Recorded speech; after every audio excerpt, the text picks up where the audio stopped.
σήμερα σε τρεις τομείς. Το πρώτο μέρος να είναι, ας το πούμε, το περισσότερο θεωρητικό. Αν και θα δείτε δεν είναι θεωρητικό. Μια μικρή αναφορά πώς τεκμηριώνεται η Ιεραποστολή μέσα στην Ορθόδοξη παράδοση. Και αυτό που θα δούμε είναι ότι δεν νοείται Ορθοδοξία χωρίς αποστολή στον κόσμο, χωρίς Ιεραποστολή. Το δεύτερο κομμάτι θα είναι το εποπτικό. Βλέποντας κάποιες εικόνες, που οι εικόνες είναι αποτυπώνουν απλώς στιγμές, δεν μπορεί κάποιος να μπει εις βάθος, αλλά μπορεί να έχει μια πιο συγκεκριμένη εικόνα. Γι' αυτό με βλέπετε και μιλάω από εδώ και όχι από εκεί, ώστε να είναι πρακτικό, για να είμαι κοντά στον προτζέκτορα ταυτόχρονα και βλέποντας τις εικόνες να μπορώ να σας μιλάω. Και το τρίτο κομμάτι θα ήθελα να είναι ένας διάλογος. Να ανοίξουμε ένα διάλογο σχετικό με την Ιεραποστολή. Αν θέλετε να ρωτήσετε ή αν θέλετε κάποια πράγματα να σας γίνουν ξεκάθαρα. Για να μην λοιπόν χάνουμε το χρόνο μας, γιατί όπως είπε ο κύριος Μαρκότσης, ήδη είμαστε κουρασμένοι, όχι ίσως τόσο σωματική κούραση, γιατί η σωματική και η πνευματική κούραση έχει τέτοιου είδους κούραση, αλλά όντως έχουμε κάτσει αρκετή ώρα. Για να μην αργούμε λοιπόν, σκέφτηκα να ξεκινήσω με τους λόγους του Χριστού μετά την Ανάστασή του, λίγο πριν ολοκληρώσει το επιγής έργο του, πριν δώσει το Άγιο Πνεύμα στους μαθητές του, είπε «Καθώς απέσταλκέ με ο Πατήρ, καγώ πέπω ημάς». Όπως ο Θεός Πατέρας εμένα με έστειλε, να εκπληρώσω το έργο και το σχέδιο της Θείας Οικονομίας στον κόσμο, έτσι τώρα εγώ που πρόκειται να αναλυφθώ, που ολοκληρώνω το επιγής έργο μου, όπως ο Θεός Πατέρας με απέστειλε, έτσι και εγώ στέλνω εσάς. Και εμείς οι Ορθόδοξοι Χριστιανοί σήμερα, που στεκόμαστε σε μια αίθουσα και συζητούμε για την Ορθοδοξία, κάποιος άλλος μας κήρυξε. Και σε αυτό που μας κήρυξε, κάποιος άλλος το κήρυξε πριν. Αυτό σημαίνει ότι η πίστη στο Χριστό και η Ορθοδοξία μοιάζει με μια σκητάλη, με μια παράδοση και μια παραλαβή. Από κάπου παραλάβαμε την Ορθοδοξία και κάπου πρέπει να την εναποθέσουμε. Αν δεν την εναποθέσουμε, ίσως τότε στα χέρια μας δεν θα μείνει καθόλου Ορθοδοξία. Γιατί η πίστη στο Χριστό την έχεις όταν την μοιράζεσαι. Γι' αυτό και ο Χριστός, πριν ολοκληρώσει το επιγής έργο του, απέστειλε τους μαθητές του. Και αυτοί με τη σειρά τους απέστειλαν τους δικούς τους μαθητές. Και έτσι έχουμε μια χρυσή αλυσίδα από την Αποστολική εποχή μέχρι και σήμερα και έχει φτάσει σε εμάς η πίστη. Γιατί η Εκκλησία είναι αποστελόμενη αλλά και αποστέλουσα. Το δεύτερο σημείο είναι όλα επιγραμματικά. Είναι ένα αγιοπατερικό ρητό από τον Άγιο Ιωάννη τον Χρυσόστομο. Σας το παραθέτω στα νέα ελληνικά. Λέγει λοιπόν ο Άγιος Ιωάννης ο Χρυσόστομος: θα μπορούσε ο Χριστός να καθίσει σε έναν τόπο και από εκεί να προσελκύσει όλους κοντά του. Δεν το έκανε όμως, για να δώσει σε εμάς υπόδειγμα, να περιερχόμαστε και να ζητούμε τους χαμένους. Έτσι δείχνει και με την παραβολή του καλού ποιμένα. Δεν έμεινε με τα 99 πρόβατα, περιμένοντας να έρθει το ένα το πλανεμένο. Πήγε ο ίδιος, αναζήτησε και το βρήκε. Το φόρτωσε στους ώμους και το ξαναέφερε στο κοπάδι. Μια κερδισμένη ψυχή μπορεί να εξαλείψει όγκο απείρων αμαρτημάτων και να αποβεί αντίλητρο για μας κατά την ημέρα εκείνη. Αυτό να κάνεις κι εσύ, ανάλογα με τις δυνάμεις σου. Δείξε κάθε φροντίδα και πρόνοια για την επάνωδο των πλανεμένων. Λέει λοιπόν ο Χρυσόστομος, ο Χριστός θα μπορούσε να καθίσει σε έναν τόπο και από εκεί να πραγματοποιήσει το έργο της σωτηρίας του κόσμου. Δεν το έκανε ο ίδιος. Κατήλθε πηγής και απέστελνε μαθητές. Αυτό είναι και το δικό μας υπόδειγμα, κατά το παράδειγμα και το υπόδειγμα του Χριστού. Θέλω πολύ σύντομα επίσης να αναφέρω δύο σύντομα κείμενα από τη λατρεία της Εκκλησίας για να δείξουμε ότι και από τη Γραφή και από την πατερική σκέψη και από τη λατρεία μαρτυρείται ότι η Εκκλησία ζει και υπάρχει για να έχει αυτή την αποστολή στον κόσμο. Σε αυτή την ιερή στιγμή, μετά τον καθαγιασμό των τιμίων δώρων, στη Θεία Λειτουργία του Αγίου Ιωάννου του Χρυσοστόμου, στα λεγόμενα δίπτυχα, αφού μνημονεύσουμε τους Αγίους, την Θεοτόκο, τον Άγιο Ιωάννη τον Πρόδρομο, τους Αποστόλους, τους Αγίους της ημέρας, τους και κοιμημένους, λέει ο ιερέας μια ευχή, η οποία είναι ευχή όλων μας, που ίσως δεν την προσέχουμε. Λέει: έτι προσφέρω μένση την λογικήν ταύτην λατρείαν υπέρ της οικουμένης, υπέρ της Αγίας, Καθολικής και Αποστολικής Εκκλησίας. Λέει ότι εμείς σου προσφέρουμε αυτή τη θυσία, ενώ η θυσία του Χριστού στο Σταυρό ετελέστη άπαξ. Μία φορά ο Χριστός σταυρώθηκε. Όμως, σε κάθε Θεία Λειτουργία, με έναν τρόπο μυστηριακό, με τη χάρη του Αγίου Πνεύματος, η δική μας ευχαριστία, η δική μας Θεία Λειτουργία ταυτίζεται με τη θυσία του Χριστού επί του Σταυρού και εμείς απολαμβάνουμε τα ωφέλη της σωτηρίας και της απολυτρώσεως, τα οποία εκπήγασαν από το Σταυρό του Χριστού. Όπως ο Χριστός στο Γολγοθά σταυρώθηκε για όλους τους ανθρώπους όλων των εποχών, για τους ανθρώπους της εποχής του, για τους ανθρώπους που είχαν ζήσει πριν τη θυσία του Χριστού και για τους ανθρώπους που θα ερχόντουσαν μετά τη θυσία του Χριστού. Έτσι λοιπόν και η Εκκλησία του, και αυτό ακριβώς μέσα σε αυτή την ιερή στιγμή δείχνει την δική μας εκκλησιαστική αυτοσυνειδησία. Εμείς κατά το πρότυπο του Χριστού τελούμε και προσφέρουμε την λογική ταύτην λατρεία υπέρ της οικουμένης. Μερικοί ερμηνεύουν, ίσως ας μου επιτραπεί κάπως στενά, ότι η έννοια της οικουμένης αντιπροσωπεύει την χριστιανική οικουμένη, την βυζαντινή οικουμένη, που η οικουμένη εκείνη την εποχή θεωρούνταν η περιοχή του Βυζαντίου που απλωρώταν σε όλες αυτές τις περιοχές. Και όμως όχι, γιατί μετά το κείμενο λέει υπέρ της Αγίας σου, της Αγίας Καθολικής και Αποστολικής Εκκλησίας. Η Εκκλησία δηλαδή Ορθόδοξη, σε κάθε Θεία Λειτουργία, συνεχίζει αυτό το απολυτρωτικό έργο του Χριστού που προσφέρθη επί του Γολγοθά. Οι μεν βαπτισμένοι μπορούν να λάβουν τα δώρα της απολυτρώσεως μέσω της Θείας Ευχαριστίας, επειδή μετέχουν του βαπτίσματος, του χρήσματος και είναι μέλη της Εκκλησίας. Οι άλλοι όμως δείχνει την έγνοια της Εκκλησίας, ότι αυτό που κάνουμε δεν απευθύνεται μόνο στους Ορθοδόξους, αυτοί θα το απολαύσουν. Αλλά η Εκκλησία έχει έγνοια ότι αυτό που κάνω θα ήθελα να μετάσχει σε αυτό που κάνω στο θυσιαστήριο όλος ο κόσμος, όλοι οι οικουμένοι. Και παίρνω και πολύ σύντομα ένα άλλο κείμενο, του οποίου ίσως και σε αυτό δεν έχουμε δώσει ιδιαίτερη βαρύτητα. Είναι στους χαιρετισμούς που διαβάζουμε αυτές τις ημέρες. Στη δεύτερη στάση των χαιρετισμών, προς το τέλος, ενώ όντως τα δύο πρώτα κομμάτια των χαιρετισμών είναι ιστορικά, κυρίως ο υμνογράφος αντλεί υλικό από το Ευαγγέλιο του Λουκά, έχουν ιστορικό χαρακτήρα και όμως βλέπουμε ότι ξεφεύγουν και από τα ακριβή ιστορικά γεγονότα. Θα ψάρουμε λοιπόν την επόμενη Παρασκευή. Κήρυκες Θεοφόροι γεγονότες οι μάγοι υπέστρεψαν στην Βαβυλώνα. Εκτελέσαντες τον χρησμό και κηρύξαντες τον Χριστόν άπασιν. Αφέντες τον Ηρώδη ως Ηρώδη μη δώτα ψάλιν αλληλούια. Δηλαδή λέει ότι οι μάγοι, καθώς λέει επέστρεψαν μετά την προσκύνηση, αυτοί λέει στον δρόμο κήρυξαν λέει τον Χριστό. Αυτό το Ευαγγέλιο δεν μας το λέει. Και όμως ο υμνογράφος αυτό το έχει βάλει εδώ και η Εκκλησία το έχει αποδεχτεί. Γιατί η υμνολογία κάπου ξεπερνάει την ιστορία και εκφράζει κάτι.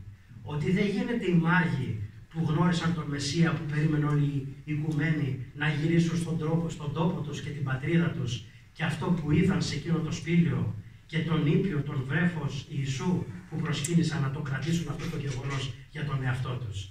Και ενώ το Ευαγγέλιο δεν το περιγράφει, η υμνολογία το έχει συμπεριλάβει για να μας δείξει ακριβώς αυτό το ιεραποστολικό όραμα που έχει η Εκκλησία, αυτή την έγνοια, αυτό που ζούμε και αυτό που έχουμε να μην το κρατήσουμε για τον εαυτό μας. Δεν ήθελα να μείνω σε περισσότερα και να χρησιμοποιήσω περισσότερα χωρία. Ήθελα να πάμε λίγο τώρα στο κομμάτι της Αφρικής. Δηλαδή να ξεκινήσουμε να μπούμε στο δεύτερο μέρος για να μην κουραστείτε. Εδώ βλέπετε στον τοίχο, στην οθόνη, την Αφρική. Είναι πολύ ωραίο όταν μιλάμε για κάτι να μπορούμε λίγο να προσανατολιστούμε. Μην ανησυχείτε, και εγώ πριν κατέβω στην Αφρική, πολλές χώρες δεν τις ήξερα. Οπότε, αν δεν τις γνωρίσετε όλες, μην ανησυχείτε. Όταν και εγώ χρειάστηκε να πάω, και εγώ τις έμαθα. Όπως βλέπετε τώρα αυτό το χρωματιστό, κάτω από τη Μεσόγειο είναι η Αφρική. Μάλλον θα πάω εκεί, ίσως για να βλέπετε καλύτερα. είναι η Αφρική. Η Αφρική και η Μαδαγασκάρη, αυτό το μεγάλο νησί δυτικό-ανατολικά, δυτικά στο κάτω μέρος, ανήκουν όλα στη δικαιοδοσία του Πατριαρχείου Αλεξανδρίας. Αυτό το λέω έχει ένα νόημα, θα σας το εξηγήσω αργότερα. Η Ορθόδοξος Εκκλησία είναι χωρισμένη σε εκκλησιαστικές δικαιοδοσίες. Η Ορθόδοξη Εκκλησία είναι βέβαια μία, αλλά και να μπορεί καλύτερα να διοικεί, να αναπτύσσει το ιεραποστολικό της έργο και το πνευματικό, χωρίζεται σε δικαιοδοσίες. Και είναι από όλους αποδεκτό ότι η Αφρική και η Μαδαγασκάρη και με ελληνικά νησιά πέριξ της Αφρικής ανήκουν στη δικαιοδοσία του Πατριαρχείου Αλεξανδρίας. Δεν ήθελα τώρα να σας κάνω μια εκτενή αναφορά για την ιεραποστολή στην Αφρική, πώς ξεκίνησε. Όμως, αυτή τη στιγμή που μιλάμε, το 2024, πλέον η ιεραποστολή έχει αναπτυχθεί και συνεχίζει να αναπτύσσεται. Αλλού με γοργότερα βήματα, αλλού με πιο αργά. Πάντως, η Ορθόδοξη Εκκλησία, ομολογουμένως έφτασε αργά στην Αφρική. Και αυτό για δύο λόγους. Ο ένας είναι καλός λόγος και ο άλλος είναι λίγο δύσκολος. Ο ένας λόγος, ο καλός, είναι ότι ευτυχώς μέσα στις ιστορικές συγκυρίες των Ορθοδόξων, οι Ορθόδοξοι δεν είχαμε αποικιοκρατία. Ο χριστιανισμός δυστυχώς στην Αφρική πήγε με τους αποικιοκράτες. Άρα μπορείτε να φανταστείτε τι σημαίνει για έναν Αφρικανό ότι γνώρισε το Ευαγγέλιο. Δεν γνώρισε το Ευαγγέλιο εν ελευθερία, αλλά του επιβλήθη επειδή προσπάθησαν να τον εκπολιτήσουν οι Δυτικοί και του έφεραν και το Ευαγγέλιο. Αυτό συνέβη και στη Λατινική Αμερική. Εμείς όμως οι Ορθόδοξοι, ευτυχώς, στη δική μας την ιστορία, λόγω των ιστορικών συγκυριών, όταν οι άλλοι, θυμάστε από την ιστορία, ξεκινούσαν να ανακαλύπτουν τον κόσμο, εμείς και τα Βαλκάνια γενικότερα, ο Ορθόδοξος κόσμος, είχαμε τουρκοκρατία. Βέβαια αυτό, απ' τη μία είναι θετικό, όταν πηγαίνουμε στην Αναποστολή, η παρουσία μας δεν έχει ένα αρνητικό πρόσημο. Μπορούν πιο εύκολα δηλαδή οι Αφρικανοί να ακούσουν για την Ορθοδοξία. Όμως, ποια είναι η δυσκολία σε αυτό? Πήγαμε αργά, γιατί ήμασταν, όπως σας είπα, μέσα στην τουρκοκρατία και προσπαθούσαμε να διαφυλάξουμε τη δική μας πίστη. Προσπαθούσαμε εμείς να μην αλλοιωθούμε. Και αυτό, όταν ένας άνθρωπος αμήνεται για να μην χάσει αυτό που ήδη έχει, κλείνεται. Και έτσι η Ορθοδοξία, εκείνη την εποχή που οι άλλοι ανακάλυπταν νέες χώρες και πήγαιναν με το δικό τους τρόπο το Ευαγγέλιο, άλλοτε με επιτυχία και άλλοτε όχι με τόση επιτυχία σε αυτόν τον κόσμο, εμείς ήμασταν κλεισμένοι στον εαυτό μας. Και η παρουσία μας στην Αφρική, ιστορικά, έχει ύπαρξη παρουσία μερικές δεκαετίες. Όμως παρόλα αυτά, ο Θεός ευλογεί και το έργο, όπως σας είπα, αναπτύσσεται. Θα μου επιτρέψετε να κάτσω και να γυρίσω το μικρόφωνο. Σας είπα, θα είναι λίγο μια διαφορετική ομιλία, για να μπορώ βλέποντας να σας ομιλώ. Σας είπα ότι εδώ βλέπετε στην Αφρική. Εμένα με τη χάρη του Θεού έχω διαπολίσει σε δύο χώρες της Αφρικής, όπως εδώ βλέπετε. Η μία είναι η Τανζανία που δείχνω εδώ και η άλλη είναι η Μαδαγασκάρη. Το Πατριαρχείο με έστειλε νόημα στη Μαδαγασκάρη να εξυπηρετήσω στην Τανζανία, γιατί η αποστολή μοιάζει λίγο με το στρατό κάποιες φορές. Υπάρχουν πάρα πολλές ανάγκες και έχουν μια ανάγκη εκεί και σε στέλνουν γιατί υπάρχει ένα κενό ή μια δυσκολία. Ήθελα να σας δείξω πολύ λίγες εικόνες από Τανζανία. Να έχετε μια εικόνα. Εδώ βλέπετε, νομίζω ότι προσπαθήσαμε πριν 2 καλοκαίρια να στήσουμε μια κατασκήνωση. Χωρίς εγκαταστάσεις, με ένα πρόχειρο κάλεσμα, όπως αρκετοί νέοι ανταποκρίθηκαν και εδώ βλέπετε τα πρόσωπά τους που ακούνε με πολύ διάθεση λόγω Θεού. Κάνουμε ένα γεωγραφικό και μάλιστα έχουν και πολλές ερωτήσεις. Εδώ βλέπετε μια βάφτιση και ενήλικες και οι γονείς εμπιστεύονται τα παιδιά τους να βαφτιστούν ορθόδοξα. Αυτό που βλέπετε είναι μια γεώτρηση. Στην Αφρική ένα από τα μεγαλύτερα προβλήματα είναι η έλλειψη νερού.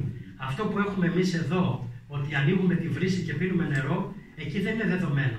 Στις μεγάλες πόλεις μεν μπορείς να έχεις ιδρευτικό σύστημα, αλλά πολλές φορές το νερό δεν είναι καθαρό. Μπορείς να πιεις και να αρρωστήσεις. Οπότε είναι πολύ σπουδαίο και οι άνθρωποι μας βοηθούν να ανοίγουμε γυροτρήσεις, όπου εκεί μια ολόκληρη περιοχή, άνθρωποι από χιλιόμετρα μακριά, πηγαίνουν, γιατί αυτό το νερό επιβεβαιωμένα είναι καθαρό και μπορούν να το μεταφέρουν μετά στο σπίτι τους. Με μπιτόνια ίσα ίσα για τα απαραίτητα. Εδώ βλέπετε Κυριακή της Ορθοδοξίας στον Ντάρ ελ Σαλάμ στην Τανζανία. Βλέπετε ότι πέριξ του ναού λιτανεύουμε τις Άγιες Εικόνες. Και εδώ βλέπετε τους Αφρικανούς που κρατούν τις Άγιες Εικόνες. Εδώ βλέπετε η ώρα της Θείας Κοινωνίας και όσοι λίγο ασχολείστε, αυτά όλα τα παιδιά που είναι στη σειρά είναι μια αρχαία φυλή που λέγονται Μασάι. Αυτοί οι άνθρωποι βρίσκονται μόνο στην Κένια και στην Τανζανία. Είναι μια πολύ αρχαία φυλή, δίνονται με τα ρούχα τους όπως ήταν 400 και 500 χρόνια πριν και αυτοί οι ολόκληρες κοινότητες προσέρχονται και γίνονται Ορθόδοξοι και εδώ στέκονται για να κοινωνήσουν. Αυτός είναι ένας επιτάφιος όπως τον έχουν στολίσει οι Αφρικανοί, με τα δικά τους λουλούδια, με τη δική τους απλότητα και με τη δική τους ομορφιά. Εδώ βλέπετε μια υπαίθρια Θεία Λειτουργία. Άλλοι να είναι χτισμένοι, άλλοι να είναι όμως ξεκινούν κάπως έτσι. Πολλές φορές δεν ψάχνουμε εμείς τους ανθρώπους, οι ίδιοι. Αυτό είναι η χάρις του Θεού. Ένα από τα πράγματα που μου έχει κάνει εντύπωση στην Αφρική, γιατί όταν μένεις στην Αφρική λες και τώρα τι θα κάνω, σε ποιους θα πρωτοπάω και πώς θα ανταποκριθώ. Πολλοί άνθρωποι έρχονται μόνοι τους στη Μητρόπολη ή βρίσκουν ένα τοπικό Ορθόδοξο ιερέα και του λένε ελάτε και στο δικό μας χωριό. Και εκεί καταρχήν τους μιλάμε για την Ορθοδοξία, μπορεί να έρθουν 500. Τη δεύτερη φορά έρχονται λίγοι. Και με αυτούς που θα μείνουν γίνονται οι πρώτες βαφτίσεις και έτσι ξεκινάνε οι πρώτες λειτουργίες. Αυτό είναι μια υπαίθρια εκκλησία, γιατί η εκκλησία είμαστε εμείς. Εκεί βλέπετε μια τοπική εκκλησία ενός χωριού. Και εδώ βλέπετε τον Μητροπολίτη Ειρηνουπόλεως, η υποδοχή του, οι άνθρωποι με κλαδιά στα χέρια, αυτό είναι το τοπικό έθιμο. Δείτε τα ρούχα τους, τα πολύχρωμα. Η Αφρική είναι γεμάτη χρώματα. Έρχονται να υποδεχτούν τον επίσκοπο. Αυτά είναι τα πολύ λίγα από Τανζανία για να έχετε μία εικόνα.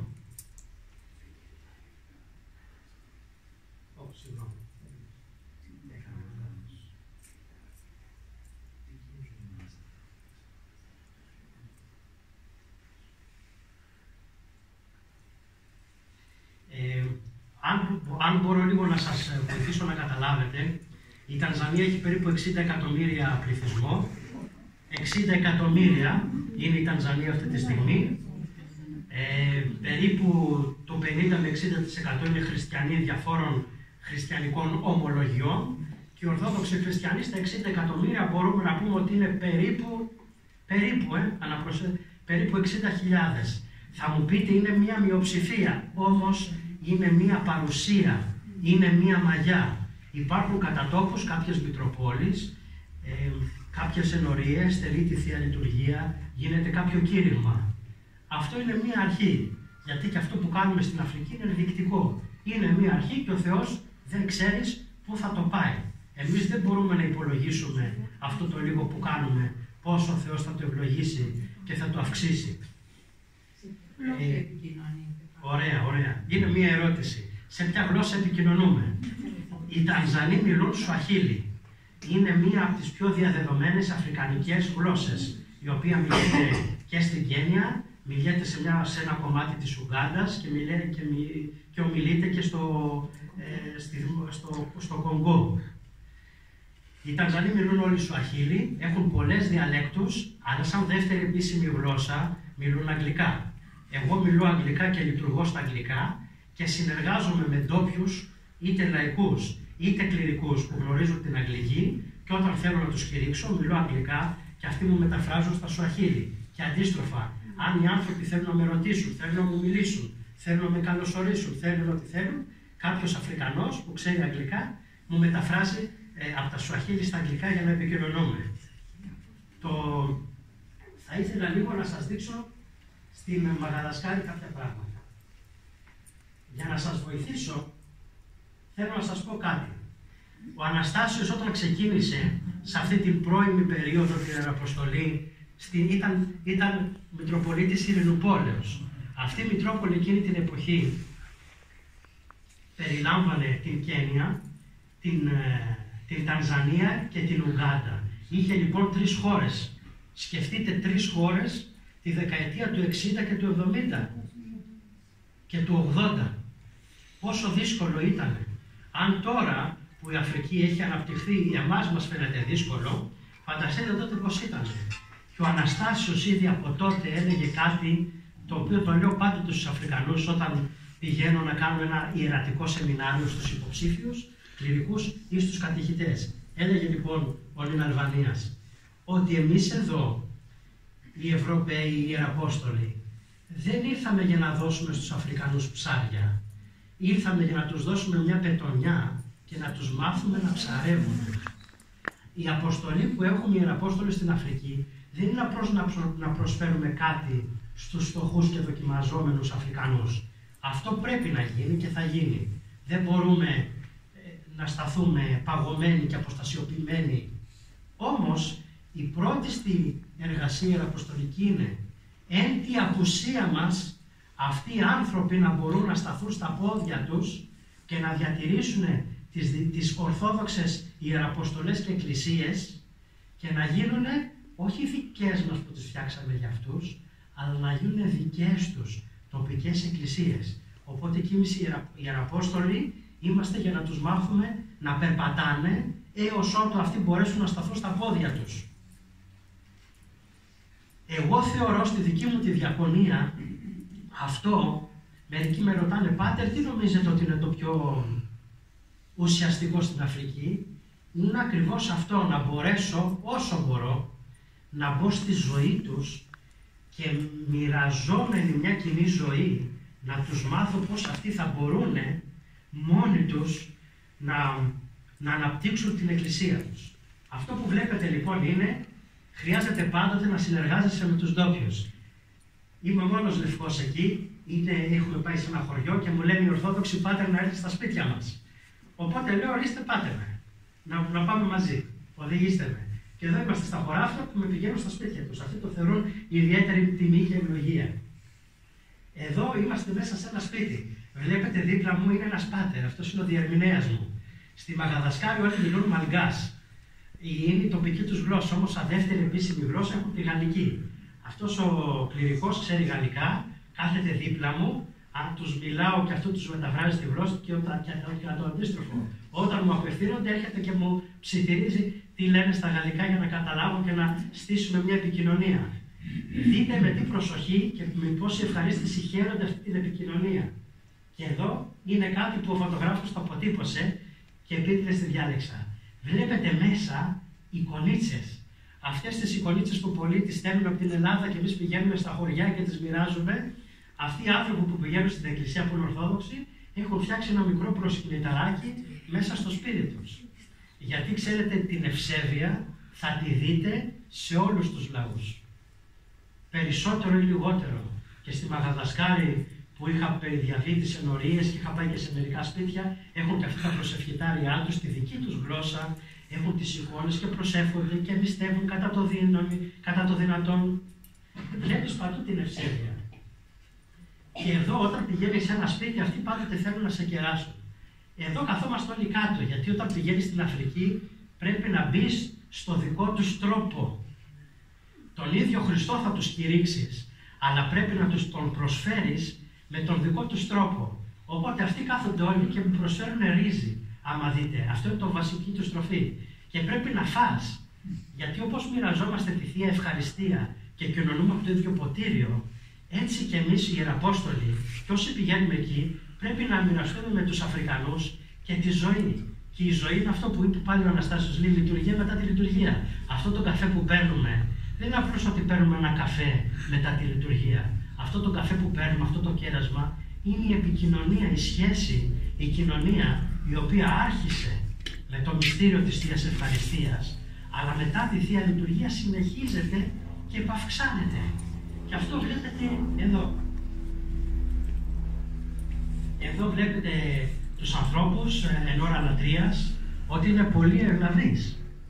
Είναι πολύ ευλαβείς. Σιωπηλοί, ψάλλουν όλοι, συμμετέχουν. Είναι αδιανόητο για τους Αφρικανούς να μην απαντήσουν στα του ψάλτη. Αμήν, Κύριε Λέησον, Συ Κύριε, τες πρεσβείες, Άγιος ο Θεός, τη δοξολογία. Είναι αδιανόητο να πας σε μια εκκλησία που να είναι βουβή. Και δείτε τους με τα όμορφα ρούχα τους, με την απλότητά τους, μέσα στη δυσκολία τους, αλλά και στην τόση ευσέβεια. Τα βιβλία που είναι ανοιχτά. Ναι. Τι γλώσσα είναι? Είναι τα βιβλία που έχει μεταφράσει η Επισκοπή στη γλώσσα την τοπική, τα Μαλγκάς. Έχουν την ακολουθία και τη λειτουργία και τη Μεγάλη Εβδομάδα στη δική τους γλώσσα και διαβάζουν για να μπορούν να καταλάβουν πού είμαστε. Τους απασχολεί πολύ να πάνε στη λειτουργία και να συμμετέσχουν, όχι απλώς να καθίσουν. Εδώ βλέπετε με τους ντόπιους ιερείς τον επιτάφιο, πολύ απλά στολισμένο, πολύ απλά. Εδώ βλέπετε τη λιτανία του επιταφείου. Εδώ είμαστε σε ένα σπίτι, γιατί όπως σας είπε οι εκκλησίες είτε είναι χτισμένες, είτε είναι υπαίθριες, είτε είναι κατοίκων. Κάποια οικογένεια πιστεύει, βαφτίζεται και καλεί στο σπίτι της τους πρώτους χριστιανούς της περιοχής. Και εδώ κάνουμε τον επιτάφιο, πολύ απλά, πολύ απλοί στολισμοί, όλα πολύ απλά, πολύ ευλογημένα όμως, είμαστε σε ένα σπίτι. Εδώ βλέπετε τα μάτια που κάτι περιμένουν και πολλοί ιεραπόστολοι το λένε, ότι λέει πώς μπορώ να γυρίσω στην Ελλάδα όταν λέει μιλάω και όλα και τόσα μάτια λέει ορθάνυχτα με κοιτάνε και κάτι περιμένουν. Και είναι πολλοί άνθρωποι που περιμένουν. Εδώ είμαστε, αυτή είναι η σύναξη, αυτή είναι η εκκλησία, αυτοί οι λίγοι άνθρωποι που πήγαμε στο σπίτι τους και προσκάλεσαν τους γείτονές τους, τους φίλους τους, τους συγγενείς τους για να κάνουμε τον επιτάφιο. Αυτή η φωτογραφία για εσάς μπορεί να μην λέει τίποτα, για μένα λέει πολλά. Και την έβαλα για μνημόσυνο για αυτόν τον άνθρωπο, είναι εν ζωή. Πήγαμε σε ένα χωριό, σε ένα βουνό, σε χωματόδρομο και εκεί τους είπαμε είναι Μεγάλη Εβδομάδα, πρέπει να εξομολογηθείτε, να ετοιμαστείτε πνευματικά. Και αυτός ο άνθρωπος είναι περίπου 70 χρονών. Τέτοιες ηλικίες δύσκολα συναντά στη Μαδαγασκάρη και στην Αφρική. Η θνησιμότητα είναι πολύ πιο κάτω, είναι μικρή. Αυτός ο άνθρωπος έφυγε από μια τεράστια απόσταση από το βουνό και κατέβηκε σε μια άλλη ενορία που του είπαμε ότι εκεί θα έχει πνευματικό. Εκεί θα έρθει ο πνευματικός εκείνη την ώρα, εκείνη την ημέρα. Και ήρθε ποδαρόδρομο για να εξομολογηθεί. Εγώ αυτόν επειδή τον ξέρω και τον συνάντησα, επίτηδες μου είχαν εντύπωση και λέω τι πίστη έχει αυτός ο άνθρωπος σε αυτές τις συνθήκες και σε αυτή την ηλικία να φύγει από τα βουνά, να κατέβει στην πεδιάδα για να εξομολογηθεί. Εδώ βλέπετε τους ανθρώπους που προσκυνούν τον επιτάφιο. Δεν είναι μόνο για κατάνοιξη δεν έχουμε φώτα, οι ενορίες όντως δεν έχουν φώτα, οπότε είναι βραδινή ακολουθία και βλέπουμε με το φως. Εδώ είναι συνάντηση με την ενορία, βλέπετε πάλι είναι δίπλα ο διερμηνέας μου, γιατί μετά τη Θεία Λειτουργία πάντοτε μένουμε με την ενορία και κάνουμε μια μικρή συνάντηση. Επειδή οι ενορίες είναι τόσες πολλές, οι ανάγκες είναι και οι αποστάσεις τόσες μεγάλες, όταν τελούμε τη Θεία Λειτουργία και κάνουμε μια πολύ μεγάλη διαδρομή, 3 και 4 και 5 και 7 ώρες για να λειτουργήσουμε και άλλες τόσες για να επιστρέψει στη βάση σου, αξιοποιούμε το χρόνο μας να φάμε μετά τη λειτουργία με τους Χριστούς και να μιλήσουμε για θέματα που αντιμετωπίζουν. Γιατί σε αυτή την ενορία εμείς μπορεί να ξαναπάμε μετά από μήνες, μετά από 4, μετά από 5, με 8 μήνες. Οπότε είναι ευκαιρία να γίνει μια συνάντηση με την ενορία. Εδώ είναι η Ανάσταση. Βλέπετε μέρα γιατί δεν υπάρχουν πολλοί ιερείς και κάνουμε πολλές πανηγίδες πριν τις 12 ώστε να ακούσουν όλοι το Χριστός Ανέστη. Εδώ βλέπετε κάτι από τους δρόμους. Εδώ βλέπετε την άσφαλτο που παράλληλα με την άσφαλτο υπάρχουν και οι βοηδάμαξες. Εδώ είναι βράδυ Αναστάσεως. Και εδώ βράδυ Αναστάσεως. Εδώ είναι ο καθεδρικός ναός των Αναρρίβων στη Μαδαγασκάρη, Κυριακή του Πάσχα. Τελούμε τη Θεία Λειτουργία το πρωί. Οι άνθρωποι το βράδυ είναι δύσκολο να μείνουν, είναι επικίνδυνα. Και ντόπιοι περισσότεροι και από άλλες εθνικότητες έρχονται. Εδώ είναι Δευτέρα του Πάσχα, ο Σεβασμιότατος Βορείου Μαδαγασκάρη στο κέντρο. Όλοι μοιραζόμαστε κάποιο κέρασμα για τη χαρά της Αναστάσεως. Εδώ είναι αυτό που σας είπα. πρέπει στην Αφρική να δεθείς και να δουλέψεις με τους ντόπιους. Και αυτό, αν με ρωτήσετε, όπως σας είπα και πριν, νομίζω ότι είναι ίσως το πιο σημαντικό που κατά το δυνατόν. Με αυτούς τους ανθρώπους που είναι όλοι ντόπιοι, τι κάναμε? Μία μεγάλη εβδομάδα φτιάξαμε αυτό το group και με κάποιους περισσότερους και με κάποιες μικρές ανταλλαγές και πήγαμε σε πολλές ενορίες και κάναμε πολλαπλές ακολουθίες. Νυμφίου, Ευχελαίου, Παθών, μία θεία λειτουργία εδώ, μία θεία λειτουργία εκεί, και για να το χαρούν οι άνθρωποι στα χωριά, αλλά και οι ίδιοι να μάθουν. Γιατί αυτοί οι άνθρωποι γίνονται Ορθόδοξοι και δεν έχουν κανέναν να τους δείξει τι είναι η Μεγάλη Εβδομάδα, πώς κάνουμε τις ακολουθίες, πώς ζούμε το Πάσχα. Και ό,τι μπορούμε να δώσουμε στην Αφρική γίνεται με έναν τρόπο εμπειρικό, όχι διδακτικό. Όλη η διδασκαλία μας πρέπει να είναι μέσα από το μοίρασμα της καθημερινότητας. Οπότε μέσα από αυτό το group κάτι ίσως έμεινε. Πολύ σύντομα,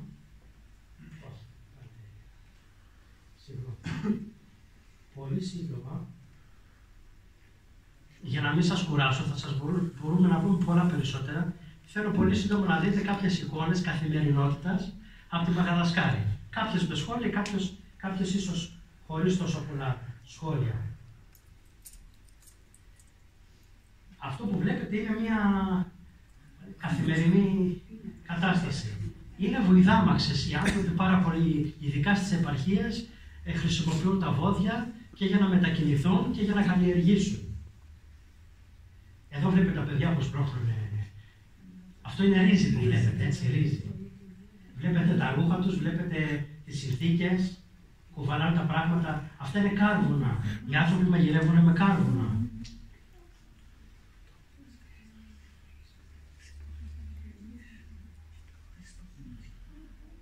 Ξύλα. Εδώ ευθύνω ο Θεοφυλάστης της Επίσκοπος Νοτίου Μαδαγασκάρης, κύριος Πρόδρομος, εδώ τεινάζουν το ρύζι. Είναι μια σχολεία βασική. Μαγειρεύουν, σας είπα, χρησιμοποιούν κάρβουνα και ξύλα. Τα πόδια, τα παιδιά. Εδώ είναι ο Επίσκοπος πηγαίνει κάποια περιοδία. Βλέπετε το δρόμο πώς είναι. Αυτός είναι δρόμος για να πας για λειτουργία. Φανταστείτε εκεί ούτε ακριβά άμφια χορούν, ούτε επισημότητες, ούτε τέτοια πράγματα. Εδώ είχα χαλάσει το αυτοκίνητο, κάτι πολύ σύνηθες. Εδώ είναι μια χειροκαλύβα. Εδώ βλέπετε πορεία μέσα στη φύση για να πάει κάποιος για να λειτουργήσει. Αυτό που βλέπετε είναι ένα ταξί.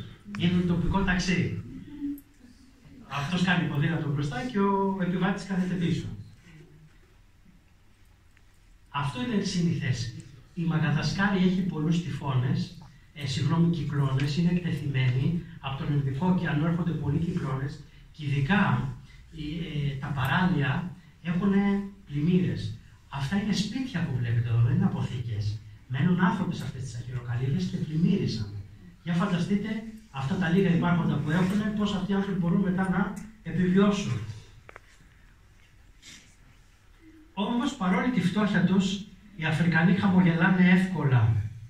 Οι Αφρικανοί χαμογελάνε εύκολα, χαίρονται αυτά που τους προσφέρει η καθημερινή ημέρα, εύκολα απολαμβάνουν αυτά που τους δίνεις, σε ευχαριστούν.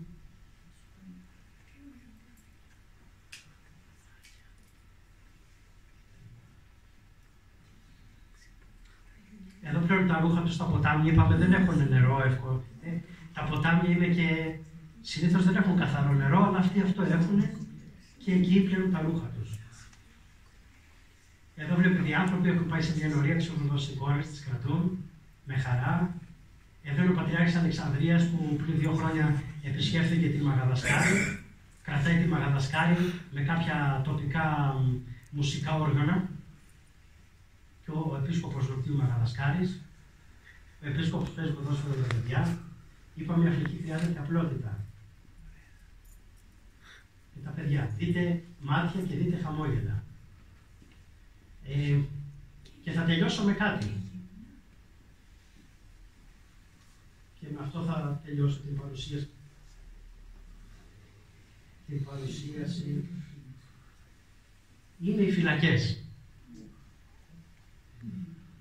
Οι φυλακές στην Αφρική, στη Μαδαγασκάρη ιδιαίτερα, έχουν εκτός των άλλων χαρακτηριστικό και ένα άλλο χαρακτηριστικό. Δεν προσφέρουν φαγητό. Τι? Οπότε, αν οι συγγενείς σου δεν έρθουν να σου δώσουν κάτι, κινδυνεύεις να πεθάνεις από την πείνα. Και μία από τις διακονίες που αναλαμβάνουν οι επισκοπές όσο μπορούν, είναι να μπορούν να προσφέρουν μία φορά την εβδομάδα, 2, αναλόγως, φαγητό για τους φυλακισμένους. Και εδώ είναι πραγματικά 9 φωτογραφίες για να δείτε μια καθημερινότητα. Εδώ είναι μέσα οι φυλακές, δείτε τι εγκαταστάσεις υπάρχουν. Εδώ όλοι περιμένουν για να πάρουν το γεύμα τους. Αυτό το γεύμα το προσφέρει η επισκοπή. Εδώ είναι η μοιρασιά, ο επίσκοπος που μοιράζει το φαγητό. Είναι όλοι φυλακισμένοι και αυτές είναι οι εγκαταστάσεις τους. Αυτό εδώ είναι τα κελιά τους. Κάθε μικρό, πώς θα το πούμε, στρώμα, είναι μια σαλίδα από κάτω στην ουσία, αντιστοιχεί σε έναν άνθρωπο. Ένας άνθρωπος εδώ, δεύτερος άνθρωπος εδώ, τρίτος άνθρωπος εδώ, τέταρτος. Σημαίνει ότι σε ένα τέτοιο κελί, αυτό είναι το κελί τους, μένουν 45 άνθρωποι. Αυτό σημαίνει ότι η διαφωνία στις φυλακές, αυτά τα κελιά απ' έξω, έχει έναν ιδιαίτερο χαρακτήρα. Δεν θέλω να σας κουράσω. Νομίζω ότι αυτά που είπαμε δεν είναι μεν αρκετά, αλλά είναι μια ευκαιρία λίγο να προσεγγίσετε τα πράγματα από πιο κοντά. Οι ιεραποστολές στην Αφρική έχουν διτό χαρακτήρα. Ο ένας είναι η φιλανθρωπία, όσο μπορούν, ανάλογα με τους δωρητές, ανάλογα πόσο μπορούν να ανοιχθούν στις φυλακές, με κλινικές, με διανομή ρουχισμού, γάλα για τα παιδιά κτλ. Και το άλλο είναι το καθαρά ιεραποστολικό, δηλαδή η μαρτυρία για την Ορθόδοξη πίστη σε όσους που ενδιαφέρονται. Θα μου επιτρέψετε να σηκωθώ για να κάνω το κλείσιμο, αλλά και να θέσω κάποια τελευταία στοιχεία. Όταν διακονούσα στην Αλβανία, ο Αρχιεπίσκοπος Αναστάσιος, ο οποίος εκτός από μεγάλος ιεραπόστολος είναι και θεωρητικός της Ιεραποστολής και γνωρίζει από ιεραποστολική δεοντολογία, είχε αναπτύξει στην Αλβανία, που έχει άλλες συνθήκες βέβαια εκεί, ένα έργο όχι μόνο ιεραποστολικό, αλλά και εκπαιδευτικό και φιλανθρωπικό, αλλά με καθαρά ορθόδοξα κριτήρια.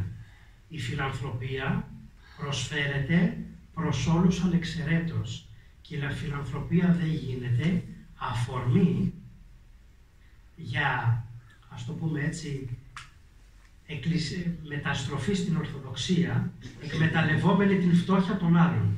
Και αυτό είναι τεράστια σημασίας. Γνώρισα παιδιά που μπήκαν στην πρώτη δημοτικού μουσουλμάνοι σε ένα σχολείο της Εκκλησίας και βγήκαν στην τρίτη λυκείου πάλι μουσουλμάνοι. Θα μου πείτε, απέτυχε? Όχι.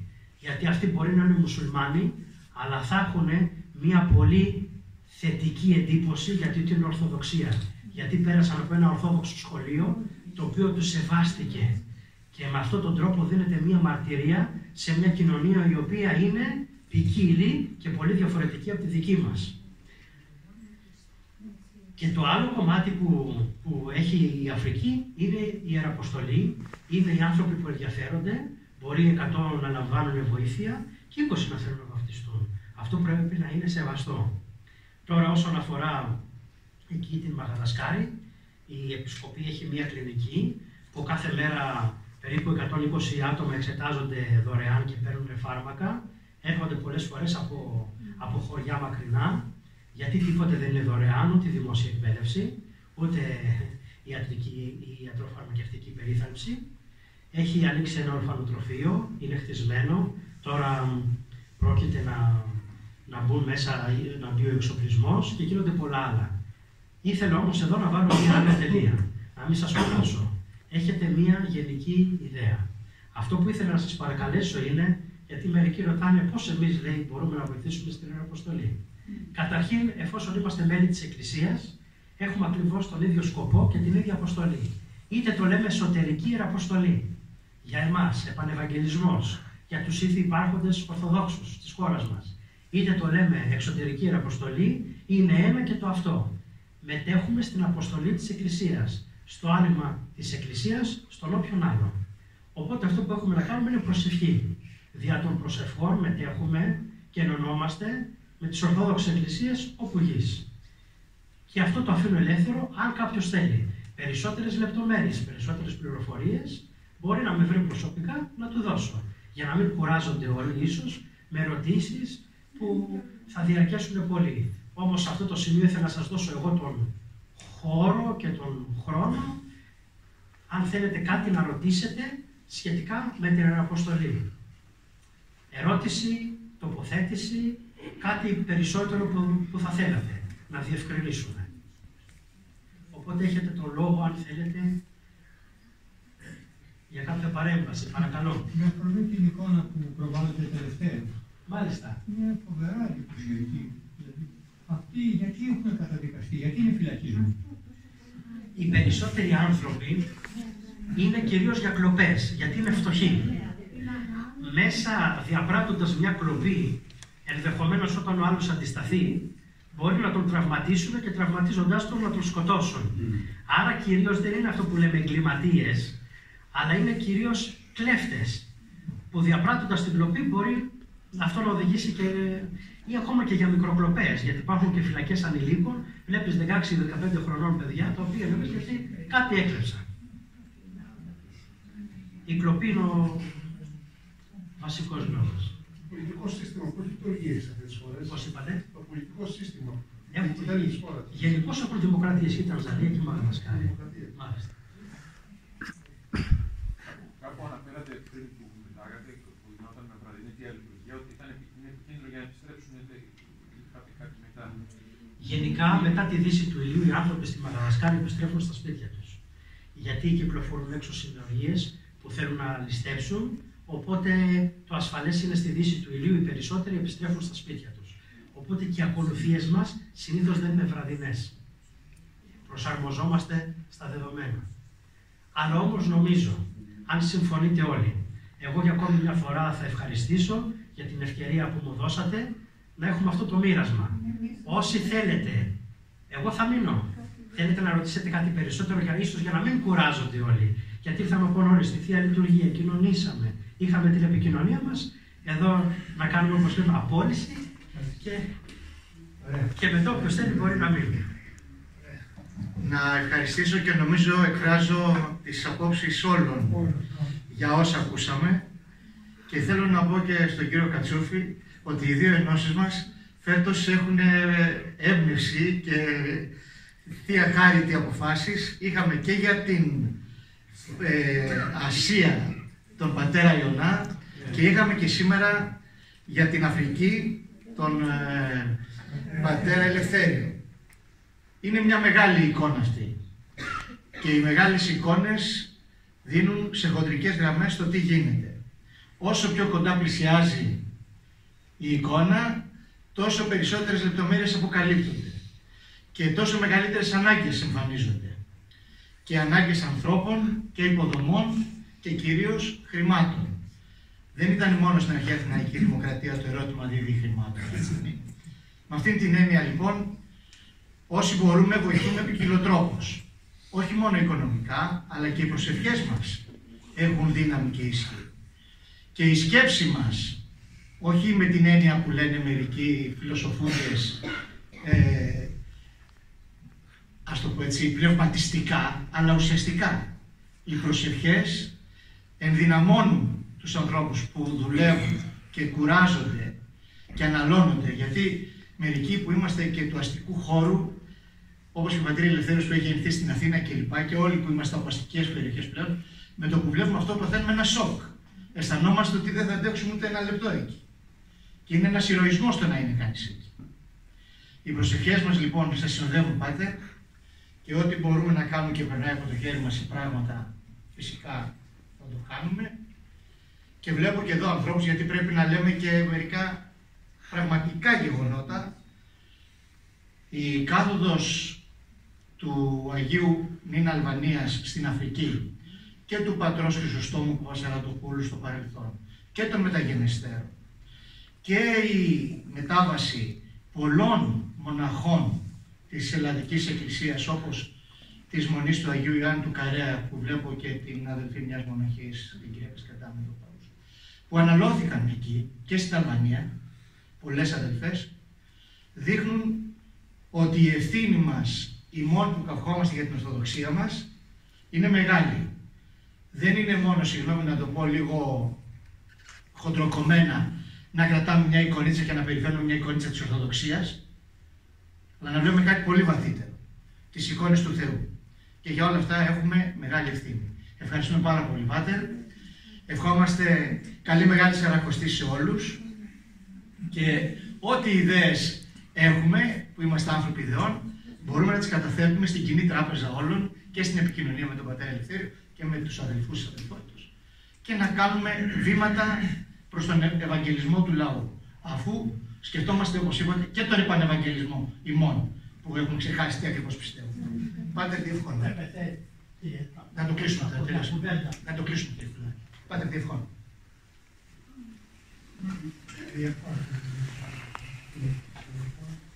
Ελέησον και σώσον μας. Αμήν.